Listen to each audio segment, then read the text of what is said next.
Adelante.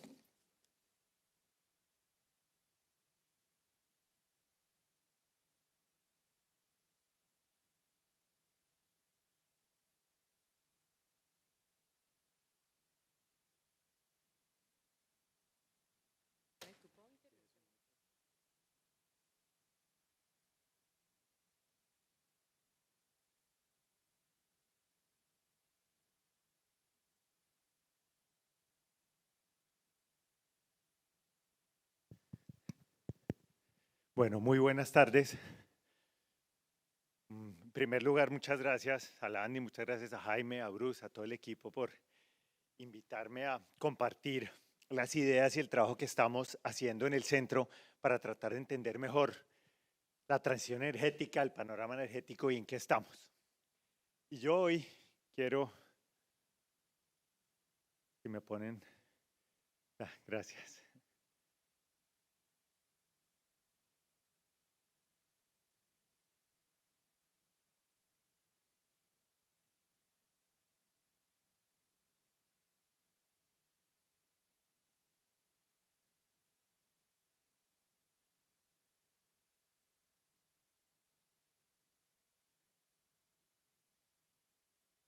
Por ponerle presión a los de...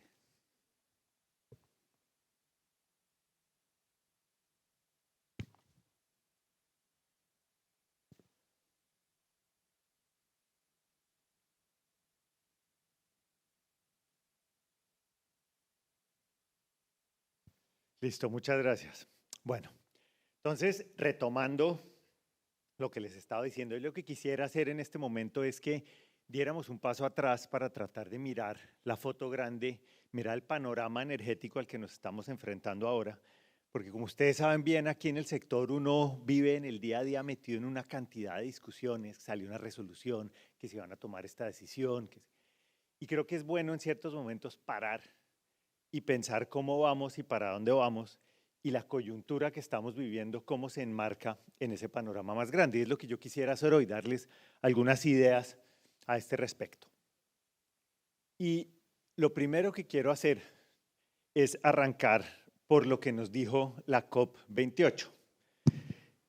Esa COP28 tiene un elemento particular y es que se hizo el primer balance global. Ese balance global no es otra cosa que parar y ver uno cómo va.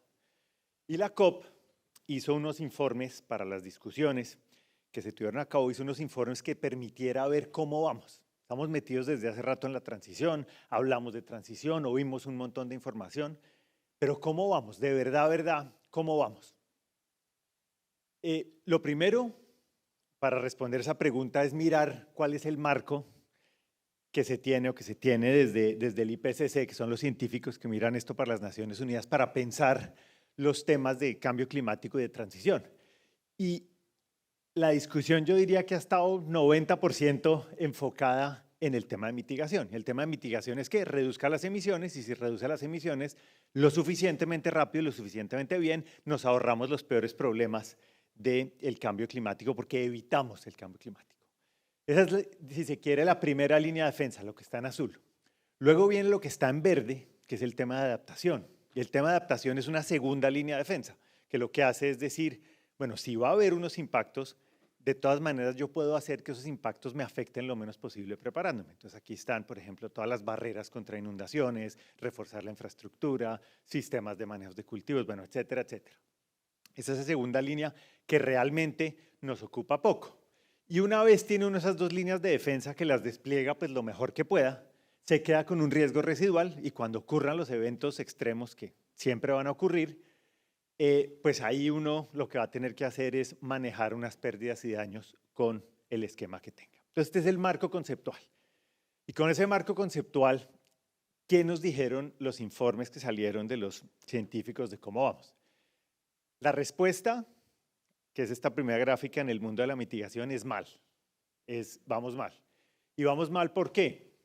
Porque las emisiones aumentaron 1.2%, porque llegamos a los máximos históricos de los que teníamos a pesar de los esfuerzos, y porque sigue habiendo una dificultad enorme en hacer lo que tenemos que hacer, en tomar las decisiones que tenemos que tomar si queremos seguir las recomendaciones que nos han hecho. De hecho, el año 2022, que es hasta el que está esta gráfica, el año 2022 tuvimos 87 días por encima de 1,5 grados, que es lo que nos dice el panel intergubernamental de cambio climático que debería ser nuestra meta. Tuvimos 87 días. Septiembre fue el mes más caliente del que haya registro y un montón de eventos climáticos extremos. Eso creo que lo vimos todos en las noticias. Entonces, esta gráfica muestra que en tema de emisiones seguimos aumentando las emisiones. ¿Y eso a dónde nos lleva? Si seguimos como vamos a estar en un mundo más o menos de 3 grados centígrados de calentamiento, que eso nos va a exponer a una serie de problemas. Entonces, la primera respuesta es: no vamos bien. ¿Qué tan grande es el problema? ¿Qué tan grande es la brecha que tenemos? ¿Qué es lo que hay que hacer para tratar de poner un poco esto en cintura? Si eso es lo que vamos a tratar de hacer, lo que queremos hacer. En la gráfica de la izquierda, o al lado de la izquierda, la línea de arriba, como verde, es a donde vamos con las políticas actuales, es decir, a quedarnos más o menos quietos. La línea naranja y roja de arriba es con los compromisos que tenemos. Con los compromisos que tenemos, ahí están, unos son condicionados y otros no. Los no condicionados los hacemos en teoría pase lo que pase, y los condicionados dependen de la ayuda externa. Entonces ahí nos moveríamos en la línea naranja o la línea roja. ¿Y dónde deberíamos estar idealmente en 2030? Deberíamos estar en la línea verde de 1,5 grados o en el peor de los casos en la línea azul, que son los 2 grados. Entonces uno dice, bueno, si vamos por la línea naranja y la línea roja y miremos la línea de unos 5 grados y deberíamos estar en la verde, ¿qué tan grande es el problema? Pues el problema, vemos, es entre 19 y 22 gigatoneladas y estamos más o menos emitiendo como 57 gigatoneladas. Es más o menos de 19 a 22. Eso, si lo que decía ahora la persona que nos estaba contando, si nadie entiende un punto del PIB, menos entiende una gigatonelada. Pero lo que esto nos dice en términos relativos es más o menos la barra roja y la barra anaranjada son más o menos las emisiones de China. Entonces, lo que tenemos que hacer es lograr tumbar de aquí a 2030 la totalidad de las emisiones que hace China en un año para poder llegar. Y eso ya le empieza a dar uno un poquito de la idea del tamañito del esfuerzo que tenemos por delante. Y el tema es tan difícil que el mismo panel, los mismos científicos calcularon en el informe que la probabilidad de que lleguemos es de 14%, o sea, 86% de no llegar. Está muy, muy, muy difícil la cosa y lo que pareciera ser es que nos va a costar mucho trabajo llegar. ¿Qué hay que hacer para llegar? Creo que esta discusión la hemos dado en diferentes países con unos elementos comunes, pero aquí lo que les quería mostrar en este último punto de mitigación es partiendo de los niveles que teníamos en 2020 y si nos vamos al de la mitad, que es el de 1,5 grados, lo que nos muestran las flechas de colores para llegar a cero neto en 2050, pues nos tocaría bajar.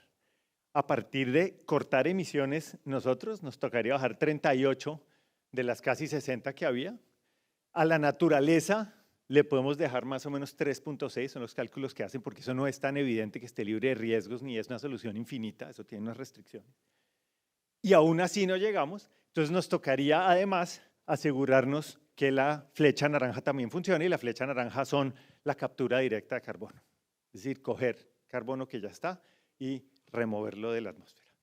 Esto es todavía muy incierto, esto es todavía muy costoso, pero si algo dice en las Naciones Unidas es, le tenemos que meter la ficha a lo anaranjado. Si no le metemos la ficha a lo anaranjado, tampoco llegamos.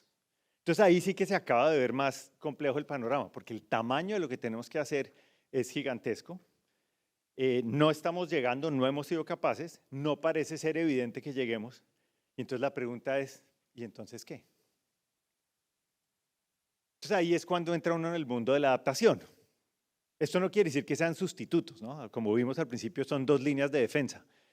No quiere decir que sean sustitutos, entre otras cosas, porque mientras más suba la temperatura, más fuertes van a ser los efectos adversos del clima y entonces va a ser más costoso lo que hay que hacer en adaptación.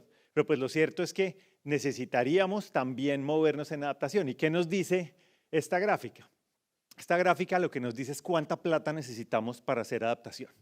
Y esta plata que necesitamos para hacer adaptación ellos tienen ahí varias metodologías, pero pues las dos barras azules son como el rango, está entre 300, la alta, casi 390.000 millones de dólares al año de aquí a 2030, y la barra bajita 215.000 millones de dólares al año.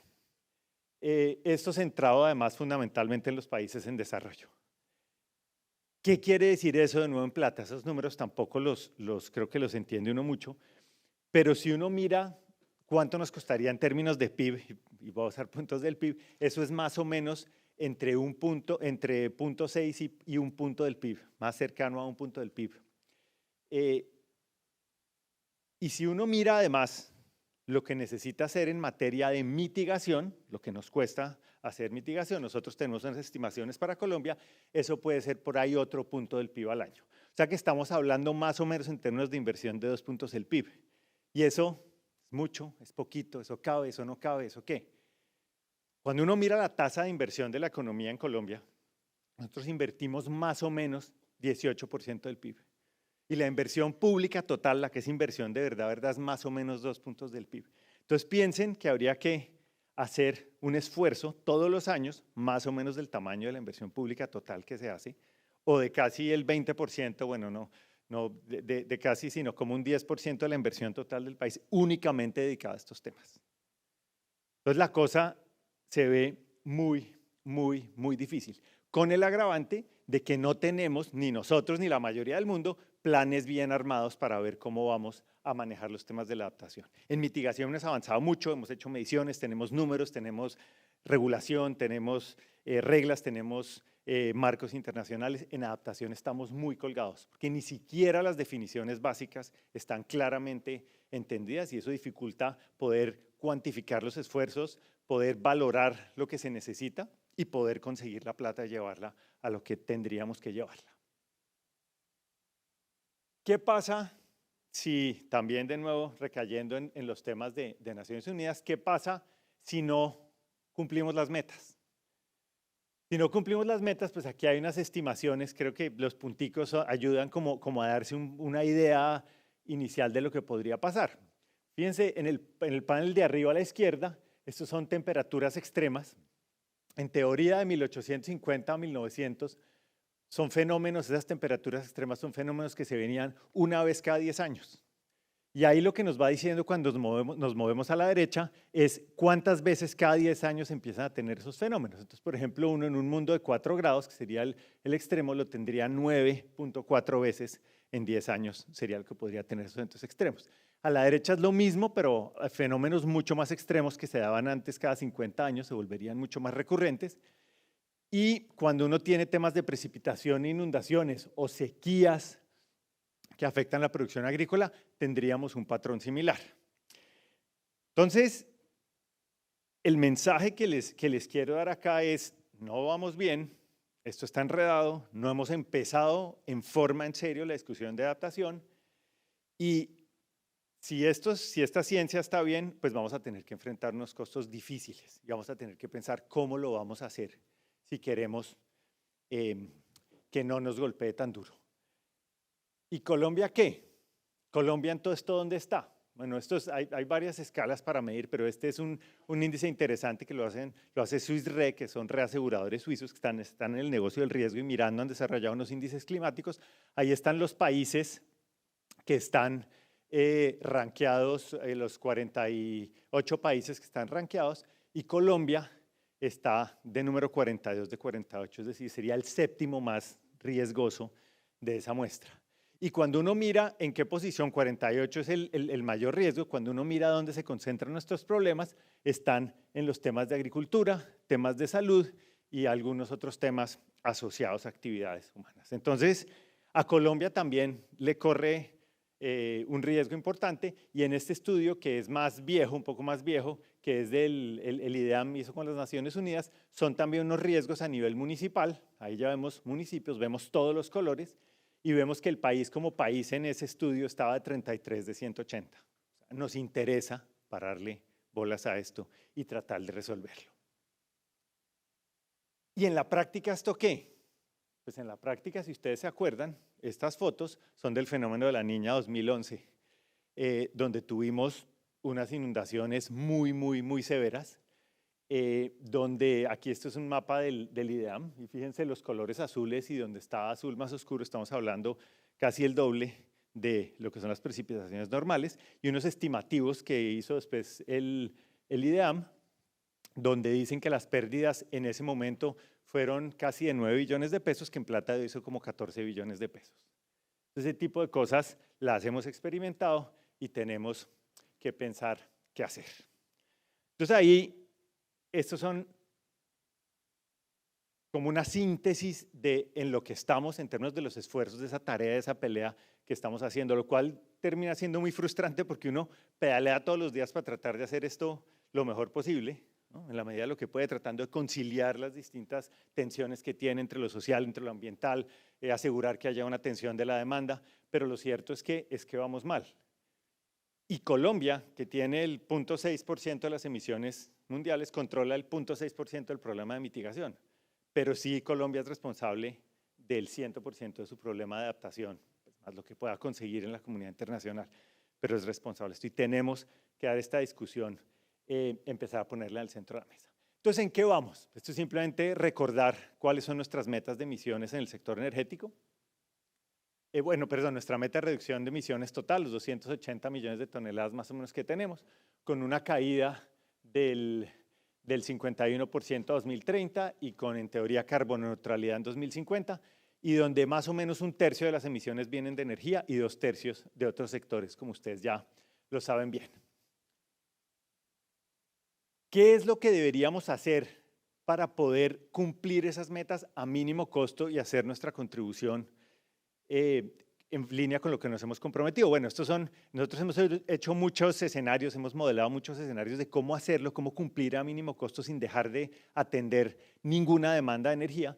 Y esta gráfica lo que nos muestra es lo que debería ser la senda de emisiones que nos permite llegar a descarbonizarnos a mínimo costo bajo la política actual. Y el mensaje, que es consistente con otros que hemos presentado, que de pronto ustedes han visto, es que aquí la mayor parte de la responsabilidad la tiene el sector transporte. Es el que más emisiones genera, es el que le va a tocar hacer más esfuerzo, al punto de que en 2040 ya prácticamente no debería tener emisiones. Y piensen pues lo que eso es en un país como Colombia, que nos quedarían más o menos unos 15 años largos para poder descarbonizar en su totalidad el transporte. El segundo mensaje de esta gráfica es lo gris, que es la generación, que deberíamos también descarbonizarla muy rápido para poder entregar la energía de bajas emisiones al resto de la economía que se va a electrificar. Y aquí es peor la cosa, porque deberíamos tener la matriz descarbonizada 2030. Es decir, en 6 años deberíamos haber sido capaces de darle la vuelta hacia la carboneutralidad a nuestra matriz de generación, que también es una tarea muy difícil. Y el último punto es la industria. La industria es el más difícil de descarbonizar por las dificultades, los costos de hacerlo. Entonces es un sector que lo que es óptimo es que se descarbonice muy al final cuando se hayan desarrollado las tecnologías. Esos 3 sectores son el 75% de las emisiones y nos dan una idea de cómo debería ser, como ese óptimo de ruta para poder descarbonizarnos a mínimo costo. Y ese óptimo de ruta para descarbonizarnos a mínimo costo es con esta matriz energética. Y es una matriz energética que tiene 3 mensajes que creo que ustedes los conocen bien, que los hemos discutido en otras ocasiones, y es 1, la economía se tiene que electrificar a unas velocidades muy aceleradas, pasar de 243 petajulios casi a 1000, cuadruplicar el consumo de energía, con toda la generación que supone poder ser capaces de lograr esto. Un gas natural, que es el de color gris, que tiene que acelerar, y este es un mensaje muy importante para la coyuntura de hoy, un gas natural que tiene que duplicarse para dar la posibilidad de reducir emisiones en el corto plazo sin incurrir en unos costos excesivos mientras se desarrollan las tecnologías que no lo están, y unos combustibles líquidos en que nos vamos saliendo de los líquidos hasta llegar más o menos como a 2035, que empezamos a sustituir esos líquidos puros por bios. Hay que ver a Carolina Rojas, puros bios. Tendríamos que tener. Entonces esa es la matriz que nos permitiría hacer lo que se quiere hacer a mínimo costo. Entonces eso es lo que debería ser una ruta del deber ser, ojalá pudiéramos hacerlo, pero ¿en qué estamos realmente? Entonces ahí es donde uno mira cuál es la política actual del gobierno, y la política actual del gobierno en materia de transición está en la transición energética justa y en los escenarios. Y ahí está una cita textual donde dice, para que no quede ninguna duda, que la apuesta del gobierno, de los escenarios que están ahí, se centra en el que se llama TEJ, Transición Energética Justa. Esa es la política del gobierno, pues es donde se incluyen todas las apuestas de política pública para lograr una transición justa, social y ambiental. Ahí nos lo dicen para que no quede duda cuál escenario hay que echarle el ojo cuando uno mira las gráficas, hay que mirarlo con más atención. ¿Y qué es lo que nos dice? Que yo creo que es muy revelador, yo no sé esto porque no ha suscitado más discusión pública, pero es muy revelador, el escenario TEJ es el amarillo, y estas son las emisiones que dice el gobierno que se van a tener según la política del gobierno, a la que le van a hacer todas tus apuestas. Y miren que la TEJ no termina en carbono neutralidad. O sea, la política del gobierno en materia de energía no es, según nos lo dice este documento, descarbonización en 2050. Me imagino que el presidente no ha leído el documento, porque si no, creo que hubiera habido algunos problemas laborales, pero bueno, no. El punto sí es que el discurso, la política central del gobierno es: vamos a ser carbono neutros, vamos a ir lo más rápido posible, vamos a marchitar los fósiles lo más rápido que se pueda, tenemos que salirnos, tenemos que dar ejemplo, pero al final del día lo que oficialmente está ahí es un documento que nos está diciendo no es con carbono neutralidad. Y lo más interesante son las conclusiones. En las conclusiones nos lo dicen. Nos lo dicen, el escenario COP26, que es el verde, que es el que sería compatible con la carbono neutralidad, mide, esto es textual del documento, mide a todos con la vara de las emisiones, sin considerar la inercia resultante de 40 años de extractivismo o las capacidades actuales de transformación. Es decir, este es un escenario que no es realista, nos sugeriría el documento, porque no está mirando lo difícil que es salirse de esa inercia. Y en segundo lugar, nos dice que ese escenario verde, el de la COP26, es un extremo que condiciona el bienestar, la generación de alternativas laborales y el desarrollo territorial de la reducción de emisiones, corriendo el riesgo de volverse una transición centrada en los gases de efecto invernadero y no en las personas. Creo que es muy elocuente lo que nos dice el propio gobierno y creo que es una discusión muy valiente la que está planteando la UPME, la verdad, y la que está planteando, pues yo no sé si la ministra miró bien este párrafo, pero es una discusión muy, muy profunda, porque lo que está diciendo es efectivamente hay una tensión y esa tensión no se puede resolver únicamente desde lo ambiental, porque si no vamos a generar unos problemas sociales muy complicados. Justicia social y justicia ambiental, hay una tensión muy fuerte que el gobierno la resuelve hasta ahora, porque pues no ha sido la versión definitiva, pero hasta ahora la resolvería de esta manera.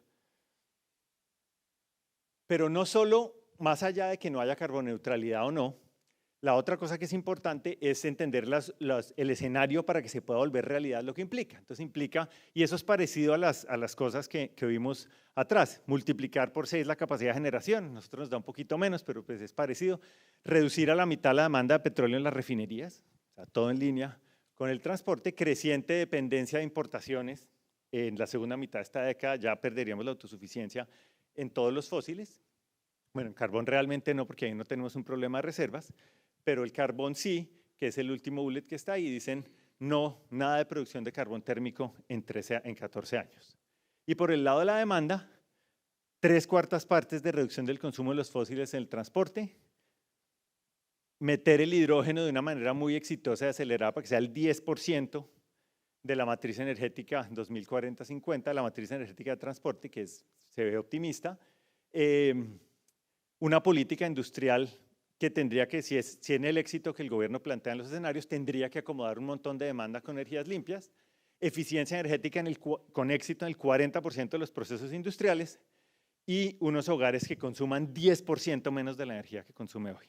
Entonces, todo ese esfuerzo y llegamos por ahí a una reducción del, no sé, nos queda faltando por ahí el 30 o 40% de las emisiones. Entonces, realmente es muy complejo este escenario. ¿Y qué tenemos de planes? Que es el otro punto que se nos olvida. Hay unos planes que se llaman los planes integrales de gestión del cambio climático. Tenemos 6 planes de gestión actualmente. O sea, esta sería la política sectorial. Si uno está en la industria, si uno es Bruce, uno quisiera ir y leerse el PICME de industria y decir, bueno, ¿cómo esta debe ser la hoja de ruta para que la industria logre descarbonizarse? Y lo que uno ve es que son políticas en general viejas, hay unas desde 2016, Son políticas que la mayoría no tienen sendas de emisiones, ni tienen un conjunto de acciones concretas que le digan a uno cuánto se va a descarbonizar cada uno de los sectores. Entonces aquí tenemos una necesidad de volver esto compatible con la política misma del gobierno, porque son estos sectores los que llevan la carga y estos sectores no tienen esos planes completamente desarrollados. Y en adaptación tenemos una política que está vigente desde no el gobierno pasado, sino el anterior, desde el gobierno de Santos, y es una política de adaptación que también tiene muchos huecos todavía en términos de identificación de inversiones, de cuantificar muy bien a dónde tienen que ir los recursos, de qué tamaño van a ser, etcétera, etcétera. Entonces ahí tenemos un gap grande para poder llegar a lo que decimos que queremos llegar. ¿Y cómo vamos? Pues no vamos bien. Y aquí hay que ser justos porque creo que aquí hay una historia de vaso medio lleno, medio vacío. Pues por supuesto que vamos mal, como vamos es altamente insuficiente la probabilidad. Esto es un grupo de científicos que miran países sobre si sus políticas les permiten llegar a la meta o no les permiten llegar a la meta. Y lo que nos dicen es que no estamos, el párrafo abajo, no estamos en camino de cumplir nuestros compromisos, que se llaman la NDC, con las políticas actuales y estaríamos 24% por encima del objetivo. Entonces, pues sí, no vamos bien, a pesar de que hemos hecho muchas cosas y de que tenemos todos los gaps que hemos dicho, hemos hecho muchas cosas, nosotros pues estamos como está el mundo. Entonces sí hemos hecho cosas, Colombia tiende a ser líder en la región en estos temas, pero igual no nos alcanza, esa es la cruda realidad. ¿Qué nos falta para poder avanzar? Nos faltan muchas cosas. En esta pues historia que les estoy tratando de contar de cómo se está viendo el mundo, lo que deberíamos hacer, lo que estamos haciendo, qué tan grandes son los gaps, qué necesitamos para avanzar. Y yo creo que hay 3 retos fundamentales que nos impiden avanzar mucho más rápido y que tocan directamente con la coyuntura en la que estamos hoy. Primer reto, se nos está volviendo muy difícil expandir la oferta. Yo sé que Bruce lo tocó en la presentación inicial, en los super slides que pone Bruce siempre, ahí estaban los temas de una valoración de la subasta. ¿Y qué pasó con la subasta de energía? Con la subasta de energía eléctrica que hubo hace un par de semanas, lo que pasó es que nos dice la UBME en su escenario medio que necesitaríamos esa cantidad de energía anual, eso equivale más o menos a 265 gigavatios hora día. La demanda hoy está como en 235. Si uno mira la energía firme que hay, con la que deberíamos tener tranquilidad de contar para antes de la subasta para 2028, es más o menos 245. Y la subasta logró lo que están los círculos rojos de allá, que fue aumentar más o menos en un poco más de 10, 11 gigavatios hora día la energía firme, con un montón de solar, casi todo solar, algo de térmica, pero casi todo solar, nada de agua, y se logró aumentar un poco. Esto es un 4% más de la demanda que tenemos hoy, pero la gráfica abajo le muestra a uno que la demanda en los últimos meses ha estado creciendo al 7%, el año pasado creció como 4,4%. Entonces, fue una subasta que realmente no nos dio la energía que necesitamos y que nadie puede decir que esto fue un parte de tranquilidad, nadie puede decirlo. Al contrario, esto lo que hizo fue mostrar las vulnerabilidades de la situación actual que tenemos. Y la pregunta tiene que ser, ¿por qué no se presenta más gente? ¿Por qué solo se presentaron unos proyectos solares? ¿Por qué no se presentó más oferta? Y uno aquí es inevitable hacer una conexión con lo que se está tratando de hacer en regulación. Por una lógica fundamental, y es que si uno no sabe cuáles son las reglas del juego con los que va a vender el producto de una inversión, pues se frena. Y lo que hemos tenido es una cantidad de señales sistemática de intervención en las tarifas y en el funcionamiento del sistema que nos han generado mucho nerviosismo a todos. Esto pues arrancó, ustedes se acuerdan cuando el presidente dijo que quería llevarse a presidencia las funciones de la CREG, luego hicieron el decreto de emergencia para hacer una intervención muy dura, además en lo social, dicho sea de paso, en la parte energética, que luego finalmente no voló, que la Corte la tumbó, pero estaba la intención. Lo que está pasando con la CREG es de sentarse a llorar, ver el estado de postración en que está la CREG es realmente de sentarse a llorar. Eso es el equivalente en política monetaria de la Junta Directiva del Banco de la República. Y hoy tenemos un comisionado, Hoy, bueno, en fin. Y pues las señales del decreto de hace unos días, todas las señales de intervención parecieran estar coqueteando con un mundo de costos, donde el problema central, creo yo, es que el gobierno piensa hacer política social con las tarifas. Y yo creo que ese es como el pecado original, porque uno lo que necesita es hacer política social con el presupuesto, con los subsidios y el gasto, no con las tarifas, porque las tarifas tienen que dar las señales para que se dé la inversión. Y por esta preocupación constante con los niveles de las tarifas, que es legítima, nadie está diciendo que no sea legítima la preocupación, pues corremos el riesgo de descuadernar el sector y entonces empieza a pasar que la gente no se presenta y cuando la gente no se presenta no se expande la oferta y cuando no se expande la oferta hay estrecheces de largo plazo y cuando hay estrecheces de mediano y largo plazo, pues nos vemos en un escenario de preocupación por el abastecimiento y seguro de precios altos. Y creo que esto es lo que está pasando hoy en día, que nos movimos de un mundo donde la confiabilidad era nuestra preocupación y las discusiones, a un mundo donde estamos en la escasez, con preocupaciones de escasez. En el caso del gas, el panorama no es mucho mejor.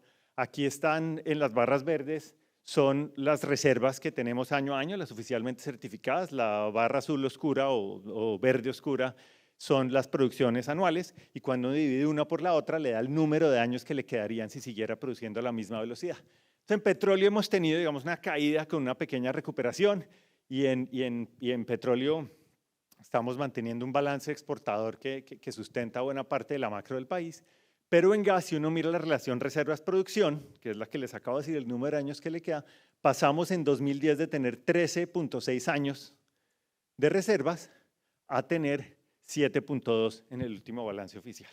Es decir, hemos caído casi a la mitad en gas. Y las reservas uno nunca mira un año, pero aquí la historia es absolutamente clara. Y aquí de nuevo ha habido mucha ambivalencia con los mensajes. Ustedes se acuerdan de las discusiones de que tenemos gas hasta 2040. La ministra decía que no iba a haber más exploración. El ministro de Hacienda, Ocampo, salía a decir que sí, por las preocupaciones fiscales. Y hemos tenido unos mensajes de mucha ambivalencia que recoge, este también es el documento de la hoja de ruta del gobierno, que recoge la hoja de ruta y fíjense que el escenario se llama demanda TEG, que es la política del gobierno, lo que nos da es tres fechas. Nos dice que perderíamos la autosuficiencia en 2026, ya vimos que el próximo año vamos a tener una pérdida de autosuficiencia, que vamos a necesitar un montón de gas, que en 2029 ya con la planta de importación y las reservas actuales perderíamos el suministro y dependeríamos de esa línea como anaranjada más clara de arriba, que sería la planta de importación del Pacífico.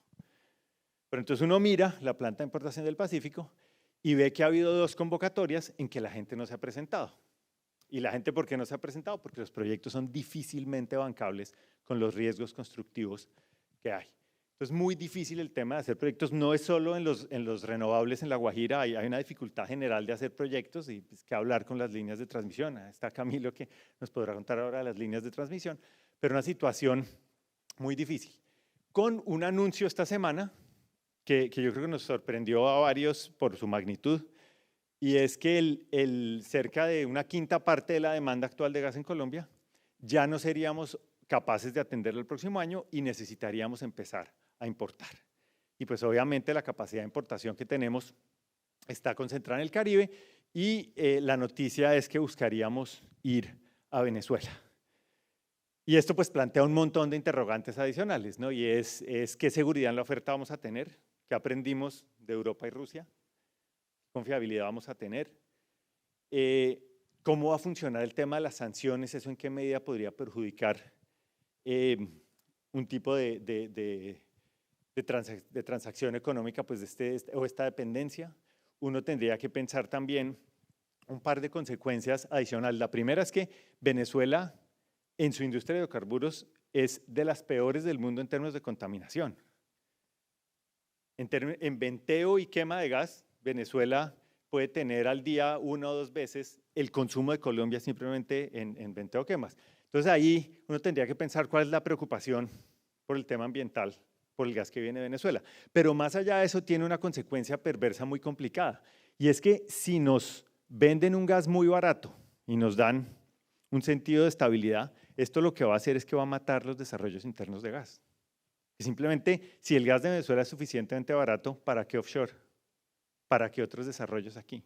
Entonces, este es como un un efecto perverso que uno tiene que tener ahí muy en cuenta, porque claro, puede ser gas más barato y nadie quiere precios más altos ahora, pero también tenemos que entender lo que esta solución nos puede correr pierna arriba y lo bueno que hubiera sido haber apoyado el desarrollo del gas para poder hacer la transición a mínimo costo. El segundo es la falta de claridad sobre la transición fiscal.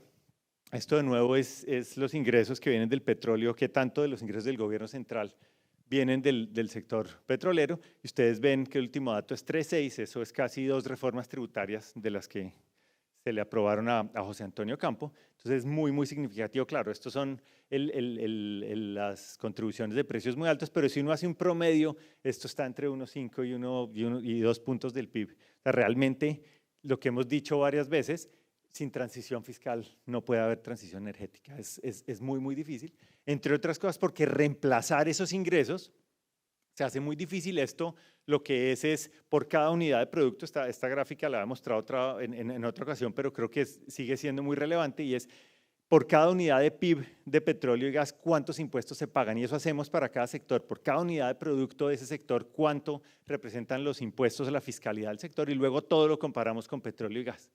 Y ustedes ven aquí que por cada unidad que tumbe esto, para reemplazarla fiscalmente, industria manufacturera, todos estos sectores serían más o menos 3 unidades necesitaría, y si me voy arriba a la agricultura, pues serían 25 unidades. Entonces, ¿cuál va a ser la reforma fiscal? ¿A quién le vamos a pensar unas regalías eléctricas? Vamos a ir al sector, a los otros energéticos, vamos a ir a otros sectores de la economía. ¿Cómo vamos a reemplazar esta fiscalidad que perderíamos? Aquí está, el gobierno ha hecho un trabajo extraordinario en términos del precio de la gasolina, que es el subsidio más regresivo de todos, pero en diésel estamos rezagados.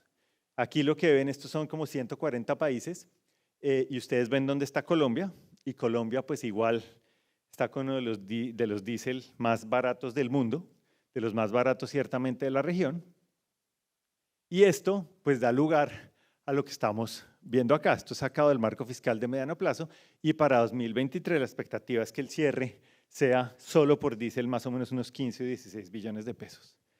Con el consumo de diésel que hay, que eso es bueno cuando el gobierno está buscando plata, por ejemplo para los subsidios eléctricos, José Camilo, por cada peso que uno suba el diésel recauda 2.500 millones de pesos al año, por cada peso.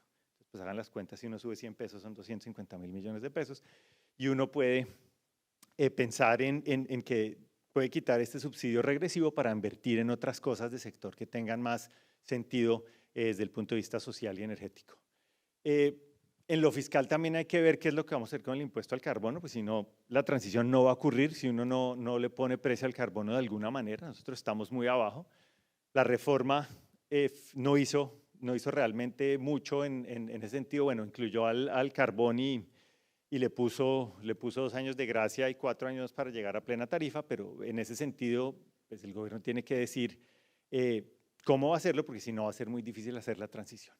Y el tercer punto, esto es una foto, qué pena la gráfica, pues una foto que tomé en la COP de unas personas que estaban presentando este estudio, y es que no tenemos una definición de transición justa. Hablamos todo el día de transición justa, pero esto me pareció muy interesante, porque si no tenemos una definición que nos permita operativizar esto, va a ser muy difícil que no tengamos una solución ad hoc. Entonces, estos son opciones que uno tiene para definir qué es justo en materia de transición. No puede decir, en el caso de arriba, no, mi objetivo es que todas las regiones, todos los grupos de población crezcan a una tasa. O puede ser la segunda, puede ser no. Yo quiero que haya uno que sí, que le vaya bien, pero los que están abajo, quiero que crezcan mucho más rápido.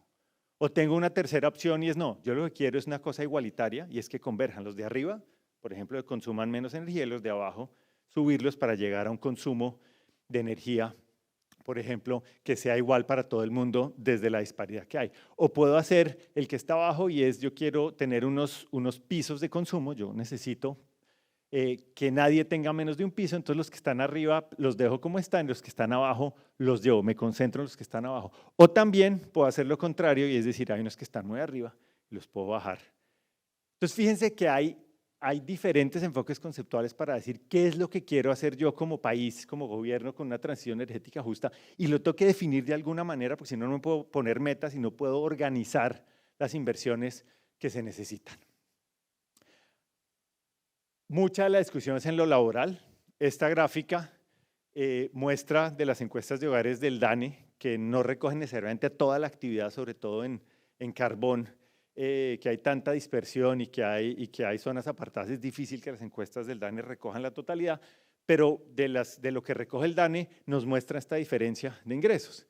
Y aquí vemos los fósiles y vemos lo difícil que va a ser reemplazar estos ingresos por ingresos comparables. Pues sobre todo mucha gente que está acá, por ejemplo en carbón, en zonas rurales, sale a buscar empleos que le pagan esto, que es la mitad, es lo que hay disponible.